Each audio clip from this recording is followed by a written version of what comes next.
그날 설교를 마친 제 마음에는 작은 평안이 자리하고 있었습니다. 곳곳에서 들려오던 아멘의 울림, 예배 후 성도들이 건넸던 짧은 인사들, 그 모든 것들이 제가 붙들고 씨름했던 말씀을 주님께서 사용하셨다는 조용한 증거처럼 느껴졌습니다. 그러나 그 평안은 복도 한가운데서 순식간에 무너졌습니다. 제가 교육관 복도를 지나던 그때 문이 살짝 열린 한 방에서 낮은 목소리가 밖으로 스며 나왔습니다. 평소 성도들이 모여 담소를 나누던 장소였기에 저는 자연스럽게 그 앞을 지나가려 했습니다. 그런데 그 순간 그 말 한마디가 제 심장을 멈춰 세웠습니다. 목사님은 세상 물정을 너무 모르잖아. 짧고도 가벼운 말 같았지만 그 말은 제 가슴 깊은 곳에 묵직하게 꽂혔습니다. 앞으로 가던 발걸음이 그 자리에서 완전히 굳어버렸습니다. 평소였다면 그냥 스쳐 지나갔을지도 모릅니다. 그저 어떤 분들의 솔직한 대화였을 뿐 누군가를 흉보려는 의도가 아니었을 수도 있습니다. 하지만 그날은 달랐습니다. 그 말이 마치 오래전부터 준비된 화살처럼 정확히 제 마음을 향해 날아온 느낌이었습니다. 저는 숨을 크게 들이쉬지도 그 방을 바라보지도 않았습니다. 그 말 뒤에 이어지는 문장도 굳이 들으려 하지 않았습니다. 말은 한 줄이었지만 가슴 속에서는 오래된 질문이 순식간에 깨어났습니다. 정말 나는 세상을 모르는 사람인가? 문틈 사이로 나오는 작은 숨소리, 조용한 웃음, 낮게 섞여 이어지는 대화들. 하지만 저는 더 듣지 않았습니다. 아니, 들을 용기가 없었습니다. 사람이 아니라 그 말이 제 마음을 잡아당기고 있었기 때문입니다. 발걸음을 다시 떼기까지 생각보다 많은 시간이 걸렸습니다. 지금껏 가볍게 들고 다니던 서류철은 갑자기 무거워졌고 앞을 밝히던 복도 조명도 어쩐지 눈부시기만 했습니다. 겉은 아무 일 없는 것처럼 보였지만 마음 안쪽에서는 조용히 무너지는 소리가 났습니다. 조금 전까지 들리던 성도들의 은혜 받았습니다라는 말조차 마치 먼 기억처럼 흐릿하게 느껴졌습니다. 앞서 들었던 아멘의 울림도 흩어지는 안개처럼 순식간에 사라져 갔습니다. 저는 그저 복도 끝까지 걸어나가기만 했습니다. 누구에게 묻지도 항의하지도 않았습니다. 그렇게 할 마음의 여유가 도무지 생기지 않았기 때문입니다. 그날 이후로 제 마음 한구석에는 지울 수 없는 문장이 조용히 남았습니다. 세상 물정을 모른다.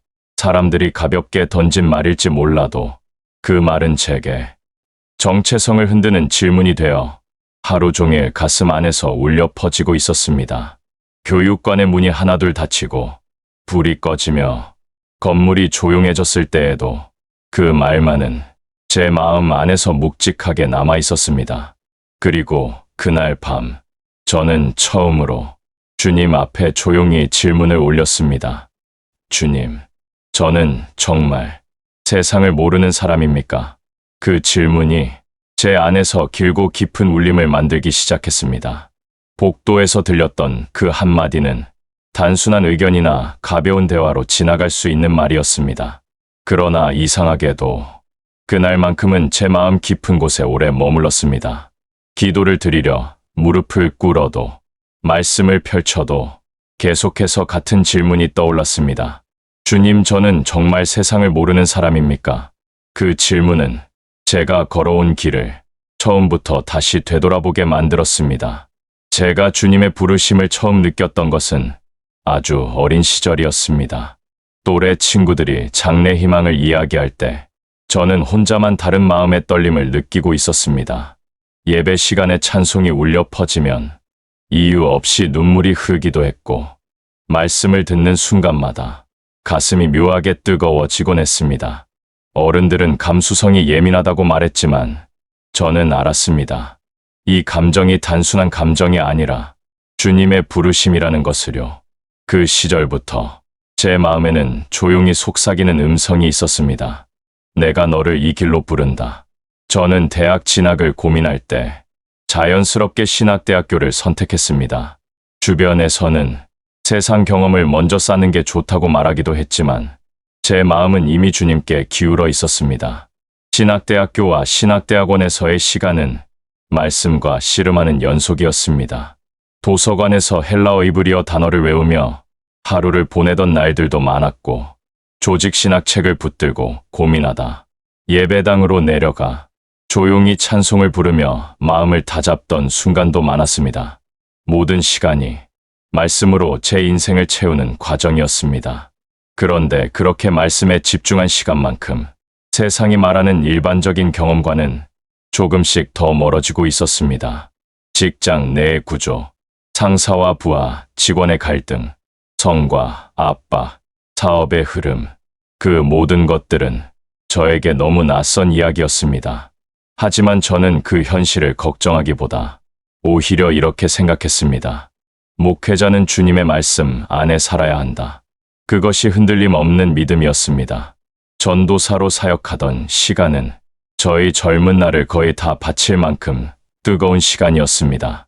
새벽마다 교회의 불을 켜고 기도하던 시간, 아이들의 손을 잡고 찬양을 부르던 시간, 청년들과 삶을 나누며 밤늦게까지 상담하고 서로 울어주던 시간, 그 모든 순간이 제게는 너무나 소중했습니다. 그러는 동안 저는 자연스럽게 세상과 더 멀어져 갔습니다. 직장인들이 매일 겪는 승진 스트레스, 업무 평가, 팀 내 갈등, 생활의 치열함, 그런 것들은 제가 직접 경험해 본 적이 없는 다른 세계의 이야기였습니다. 그러나 저는 그때까지도 조금도 불안하지 않았습니다. 오히려 이렇게 확신했습니다. 말씀만 충실하면 된다. 성도를 사랑하면 된다. 그것이 목회다. 그 믿음으로 저는 하루하루를 묵묵히 걸었습니다. 목사가 되어 성도를 섬긴 지 어느덧 15년, 그 시간들은 돌아보면 은혜로 가득한 시간이었습니다. 가정의 아픔을 함께 붙들고, 병상에서 함께 울고, 아이들의 이름 하나하나를 기억하며 기도 제목을 붙들었습니다. 그 모든 순간들은 주님이 주신 선물이었습니다. 그러나 그 은혜의 시간 속에서 저는 어느 순간 사람들이 말하는 세상 경험과는 점점 더 멀어지고 있었다는 사실을 뒤늦게 깨닫게 되었습니다. 복도에서 들렸던 그 말이 그 사실을 극명하게 보여준 순간이었습니다. 목사님은 세상 물정을 너무 모르잖아. 그 말은 저 자신이 쌓아온 세계가 어딘가 좁아 보일 수도 있다는 조용한 충격이었습니다. 주님의 길을 걷기 위해 선택했던 모든 시간이 갑자기 한 줄의 질문으로 바뀌었습니다. 주님, 제가 맞게 걷고 있는 것입니까? 그 질문은 세상에서 이어질 더 깊은 갈등의 문을 조용히 열고 있었습니다. 복도에서 들렸던 그 한마디가 제 마음의 한 부분을 조용히 건드려 놓은 이후로 저는 설교 시간에도 어느 순간부터 작은 떨림을 느끼기 시작했습니다. 말씀을 전하는 제 목소리는 언제나 같았습니다. 그러나 성도들의 표정은 어느 날부터인가 조금씩 다르게 보이기 시작했습니다. 설교를 전하는 동안 곳곳에서 아멘이 흘러나왔습니다. 그 소리는 여전히 제게 큰 힘이었고, 말씀을 붙들고 밤새 씨름한 시간이 헛되지 않았다는 조용한 위로였습니다. 하지만 그 아멘 속에도 저는 어느 순간부터 설명할 수 없는 미묘한 흔들림을 느꼈습니다. 예배당 곳곳에서 들려오는 아멘이 진심 어린 믿음의 고백이라는 것을 저는 너무나 잘 알고 있었습니다. 그럼에도 불구하고 어딘가 모르게 감추어진 질문이 담긴 듯한 기류가 느껴지기도 했습니다. 목사님 말씀은 은혜롭지만 현실은 그렇게 단순하지 않아요. 말씀은 변함없는 진리였지만 그 진리를 살아내는 성도들의 삶은 저보다 훨씬 더 복잡한 현실 속에 있었음을 저는 조금씩 깨닫기 시작했습니다. 설교를 마치고 강단에서 내려오면 성도분들이 다가와 따뜻한 말을 건네주셨습니다. 목사님, 오늘 말씀 참 좋았습니다. 은혜 많이 받았습니다. 감사합니다. 목사님, 저는 그 인사 한마디 한마디가 얼마나 소중했는지 모릅니다. 그 말들이 있어 하루의 무게를 버티는 날도 많았습니다. 그런데 어느 순간부터 그 말들 사이에 설명하기 어려운 조심스러움이 느껴졌습니다. 밝은 표정 속에 조금은 낮은 목소리, 잠시 머뭇거리는 눈빛. 그리고 목사님 설교는 참 좋아요. 라는 말 뒤에 이어지는 말하지 못한 한 줄의 생각. 하지만 목사님은 세상 돌아가는 걸 잘 모르실지도. 그 말이 직접 들린 것은 아니지만 저는 그 기류를 예배당의 공기 속에서 조용히 느낄 수 있었습니다. 그 순간마다 가슴 한 구석에서 알 수 없는 서늘함이 스며들었습니다. 설교 자리에서 전하는 말씀은 항상 진심이었습니다. 그 어떤 것도 가볍게 준비하지 않았습니다. 말씀의 깊이를 고민하며 성도 한 사람 한 사람을 생각하며 기도로 쌓은 설교였습니다. 그럼에도 불구하고 어느 날 문득 이런 생각이 밀려왔습니다. 저는 성도들의 현실을 다 이해하지 못할 수도 있겠구나. 직장에서의 경쟁, 상사의 부당한 압박, 동료와의 갈등으로 밤새 잠을 이루지 못하는 일들, 아이가 학교에서 겪는 어려움, 갑작스러운 경제적 부담, 결정을 미루다가 혼자 속이 타들어가는 순간들, 이 모든 상황을 저는 머리로는 이해한다고 말할 수 있었지만 몸으로 겪어본 적은 없었습니다. 그 사실을 깨닫는 순간 제가 전하는 설교가 어떤 분들에게는 조금 멀게 느껴질 수도 있겠다는 묵직한 자각이 찾아왔습니다. 설교 중에 뜨거운 아멘, 예배 후에 따뜻한 인사, 그 모든 은혜로움을 뒤로하고 저는 문득 며칠 전 복도에서 들렸던 그 한마디를 다시 떠올렸습니다. 목사님은 세상 물정을 너무 모르잖아. 그 말은 제가 전한 설교와 성도들의 현실 사이에서 생겨나는 작은 틈을 더 또렷하게 비추는 것 같았습니다. 말씀을 가르치는 자로서 주님의 길을 걸어온 시간은 귀했지만 그 시간이 성도들의 현실과는 조금의 거리감을 만들어낼 수도 있었다는 사실을 저는 조용히 인정해야 했습니다. 그리고 그 깨달음은 제 마음을 더 깊은 고민으로 이끌었습니다. 주님, 저희 설교가 정말 성도들의 삶 속으로 들어가고 있는 것입니까? 이 질문은 이후 하나님께서 주실 위로를 향한 작고 아픈 통로가 되어 제 마음 한가운데 자리를 잡았습니다. 설교와 현실 사이에서 느껴지는 작은 간극, 성도들의 미묘한 표정, 조금씩 마음속에 쌓여가던 알 수 없는 질문들, 그 모든 것이 어느 날 한 번에 터져 나오는 순간이 찾아왔습니다. 그날 오후 교육부 회의가 예정되어 있어 저는 자료를 정리하며 복도로 향하고 있었습니다. 교회 건물은 평소처럼 분주했지만 제 마음은 어딘가 모르게 잔잔한 파문이 일어나는 느낌이 들었습니다. 회의실 문 손잡이를 잡기 직전 복도 끝에서 또 다른 대화 소리가 들려왔습니다. 저는 그저 지나가려 했습니다. 그러나 그 순간 마치 주님께서 제 마음 속 깊은 곳에 다시 묻는 것처럼 그 말이 들렸습니다. 목사님은 세상 돌아가는 걸 잘 모르시잖아. 순간 시간이 멈춘 듯 했습니다. 며칠 전 들었던 그 말, 제 마음을 흔들어 놓았던 그 문장, 그 말이 또다시 제 귀를 파고들었습니다. 이번에도 저를 향해 한 말은 아니었습니다. 그저 성도들끼리의 대화였습니다. 아마도 저를 의식하지 못했을 것입니다. 하지만 그 한마디는 제가 애써 눌러두었던 감정들을 순식간에 다시 끌어올렸습니다. 짧은 말이었지만 가슴 속에 있는 답답함이 고요하게 그러나 분명하게 일렁였습니다. 또 들려버렸구나. 저는 문을 열지 못한 채 잠시 그 자리에 서 있었습니다. 누가 그 말을 했는지 알아보고 싶은 마음도, 그들에게 다가가 이야기를 묻고 싶은 마음도 전혀 들지 않았습니다. 그저 마음이 아팠습니다.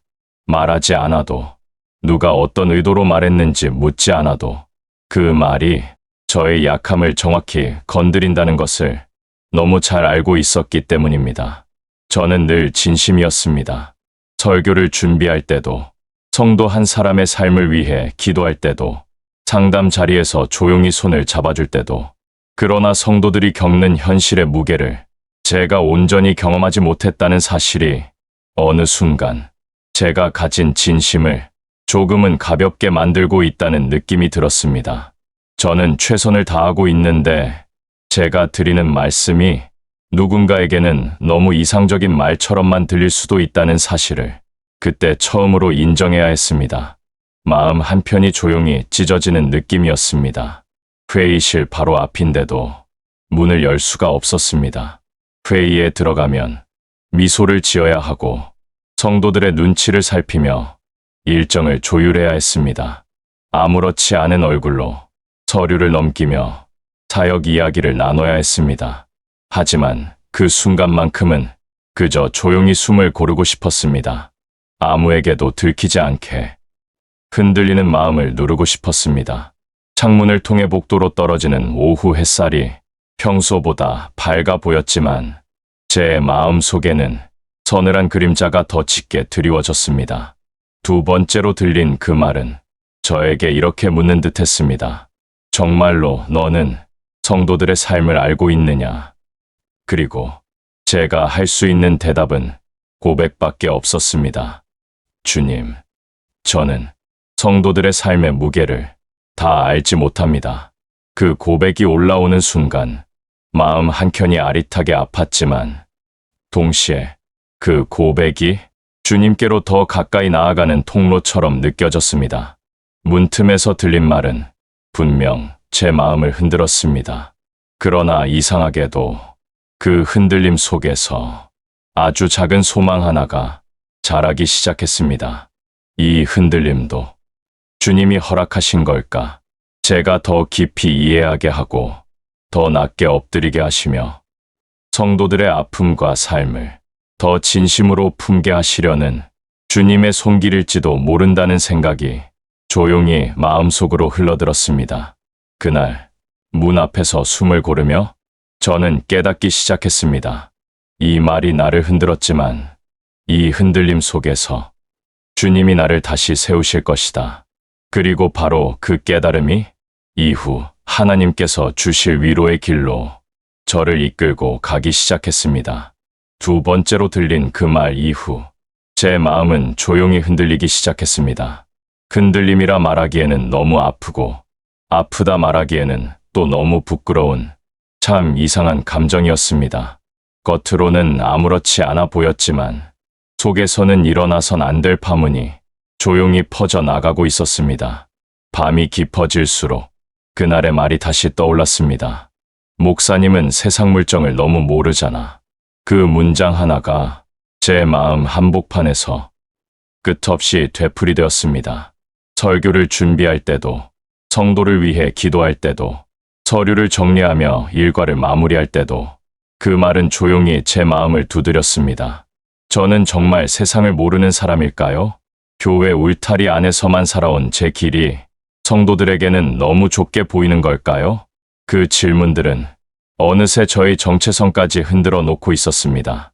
그날 이후로 성도들의 기도 제목이 전혀 다르게 들리기 시작했습니다.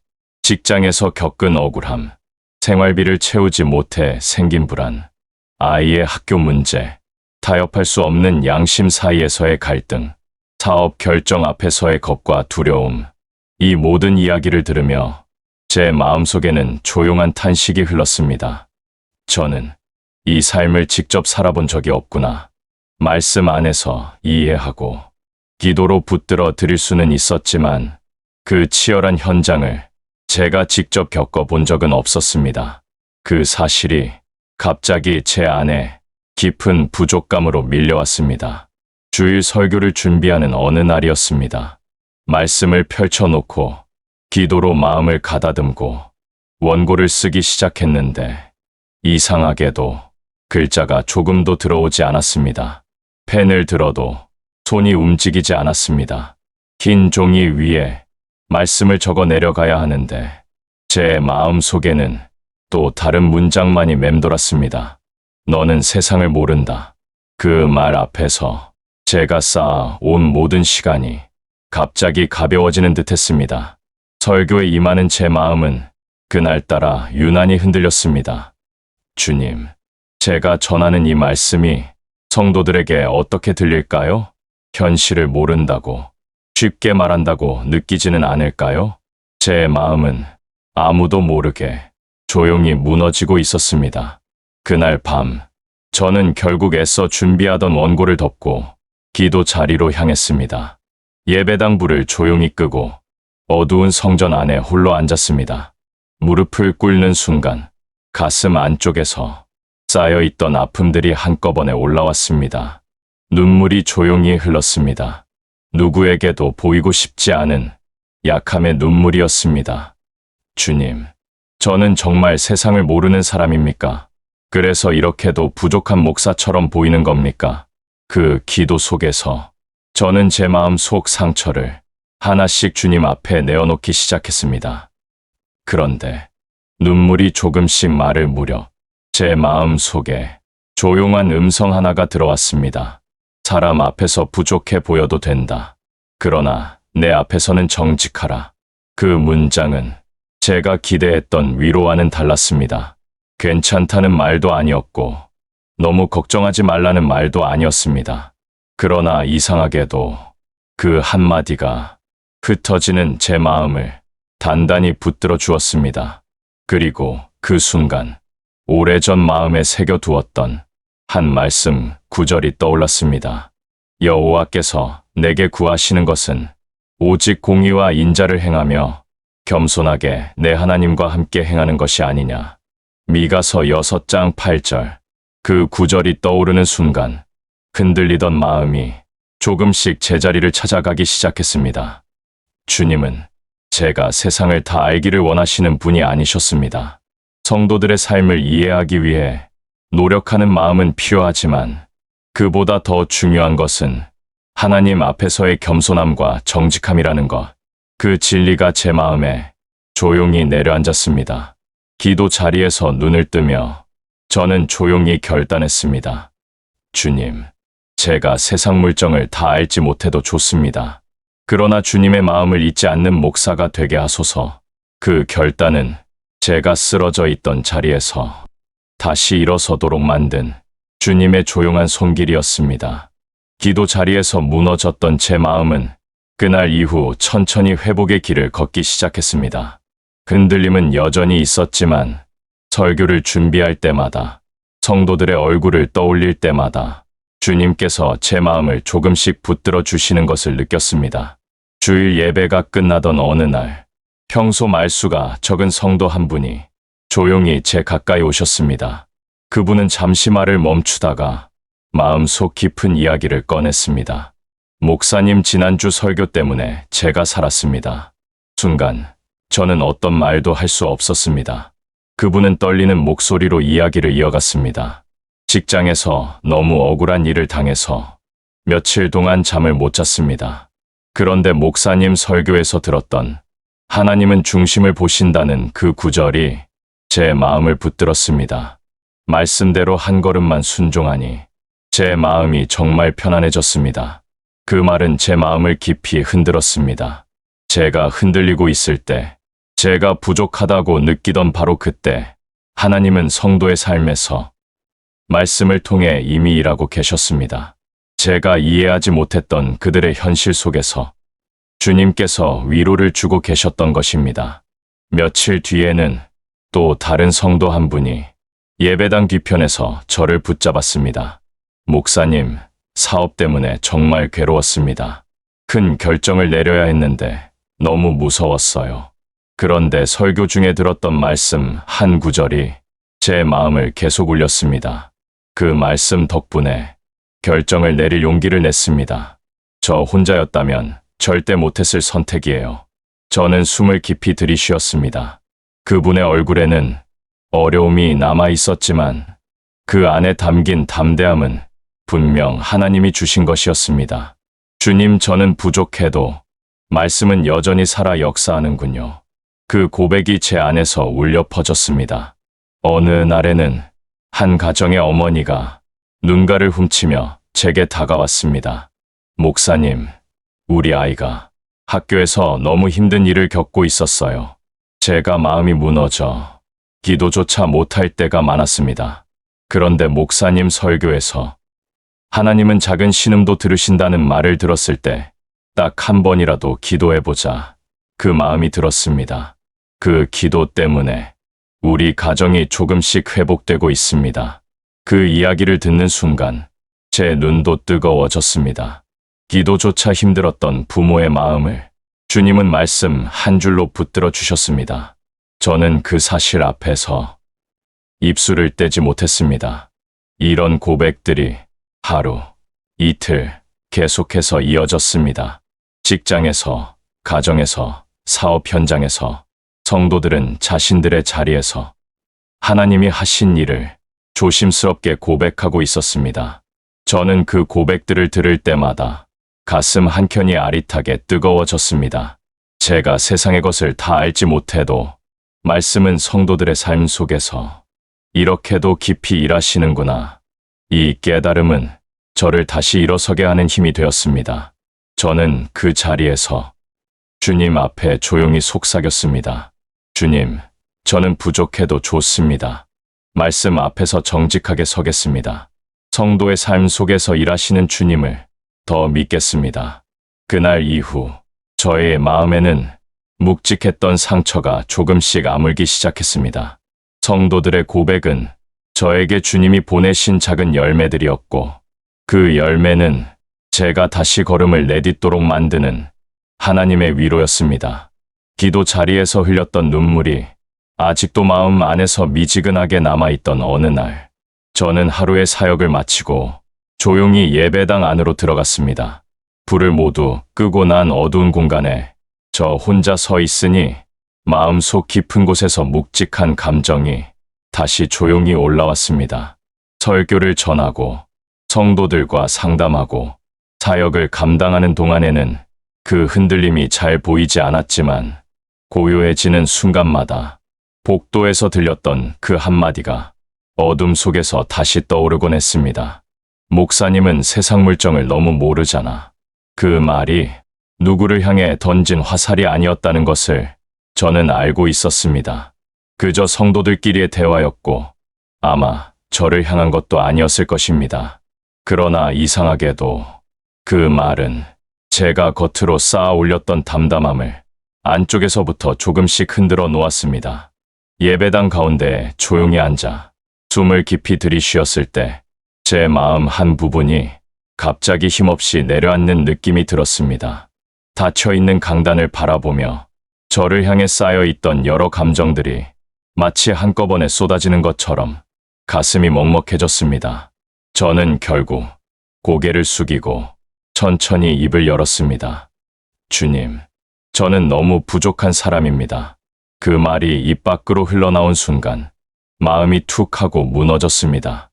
눈물이 조용히 떨어졌고 어둠 속의 예배당은 마치 제 울음을 품어주는 듯 더 고요해졌습니다.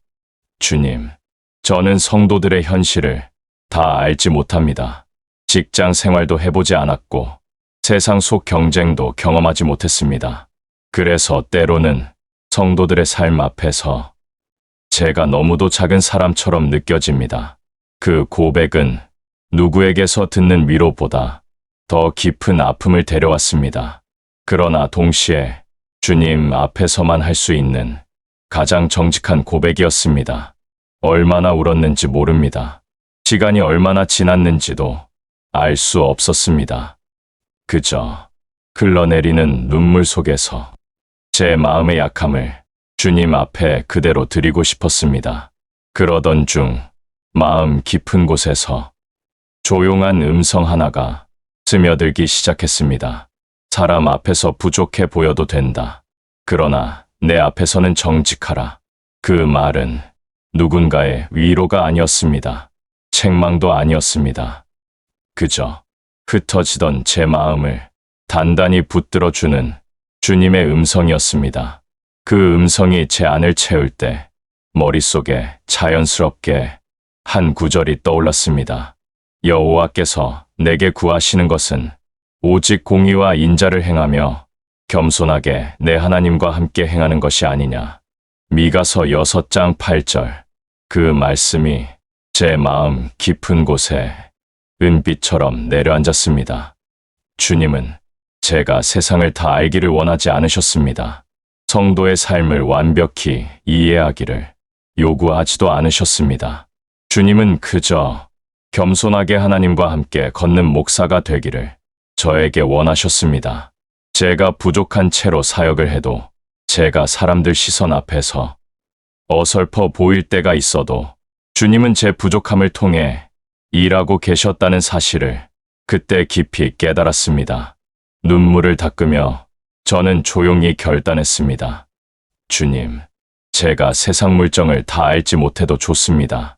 그러나 주님의 마음을 잊지 않는 목사가 되겠습니다. 주님과 함께 걷는 이 길을 포기하지 않겠습니다. 그 결단은 제 마음을 다시 일으켜 세웠습니다. 흔들리던 자리가 조용히 제자리를 찾는 듯했습니다. 그리고 저는 다시 한번 천천히 일어나 예배당을 걸어 나왔습니다.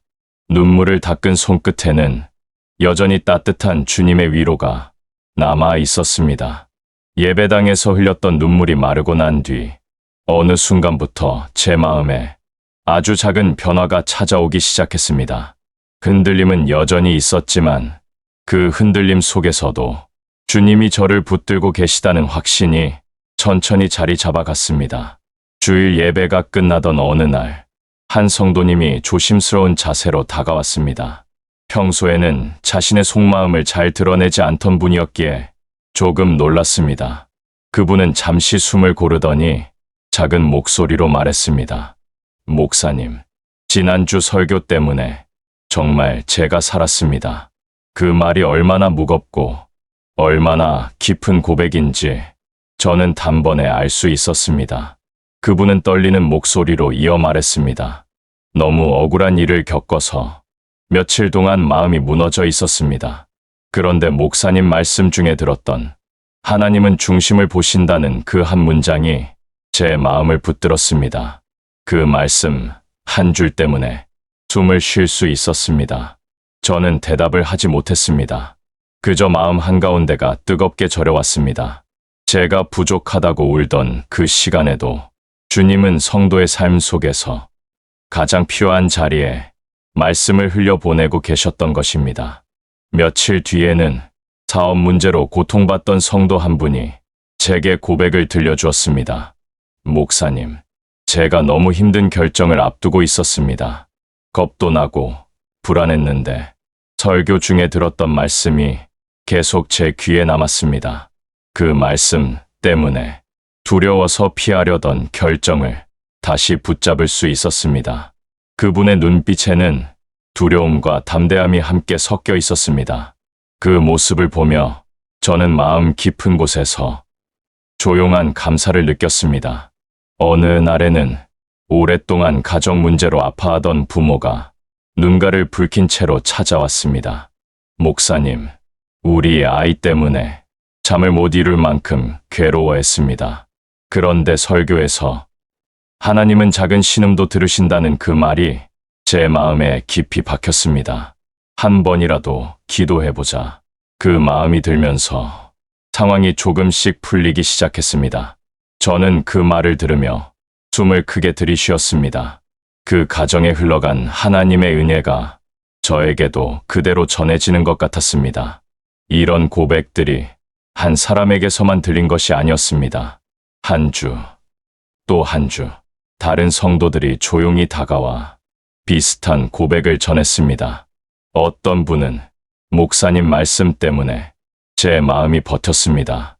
어떤 분은 오늘 설교 때문에 하루의 방향을 되찾았습니다. 어떤 분은 저는 여전히 힘들지만 하나님이 저를 붙들고 계신다는 걸 느꼈습니다. 저는 그 말을 들을 때마다 가슴이 조용히 떨렸습니다. 말씀을 준비하며 눈물 흘렸던 순간들, 주님 앞에서 흔들리며 기도했던 시간들이 하나도 헛되지 않았다는 감동이 천천히 제 마음을 채워갔습니다. 세상 물정을 다 알지 못해도, 성도들의 삶을 완벽하게 이해하지 못해도 주님은 말씀을 통해 그들의 자리에서 직접 일하고 계셨습니다. 그 사실을 깨닫자 제 안에 있던 깊은 자책이 조금씩 사라지기 시작했습니다. 대신 하나님 앞에서 겸손하게 서고자 하는 마음이 더 깊고 단단하게 자리 잡았습니다. 그날 밤 예배당 불을 끄고 조용히 강단 아래에 섰을 때 저는 마지막 고백을 드렸습니다. 주님, 제가 세상 물정을 다 알지 못해도 좋습니다. 제가 부족해도 좋습니다. 주님의 마음을 잊지 않는 목사가 되게 하소서. 흔들리는 영혼을 세우는 도구가 되게 하소서. 그리고 조용히 아멘하고 눈을 감았을 때 제 마음 한가운데에는 흔들리지 않는 평안이 자리하고 있었습니다. 그 평안은 제가 만든 것이 아니라 주님께서 주신 것이었습니다. 그날 저는 다시 걸음을 내딛었습니다. 제 부족함이 아니라 주님의 은혜로 서게 하시는 길 위에서 조용히 그러나 분명하게 새로운 하루가 열리고 있었습니다.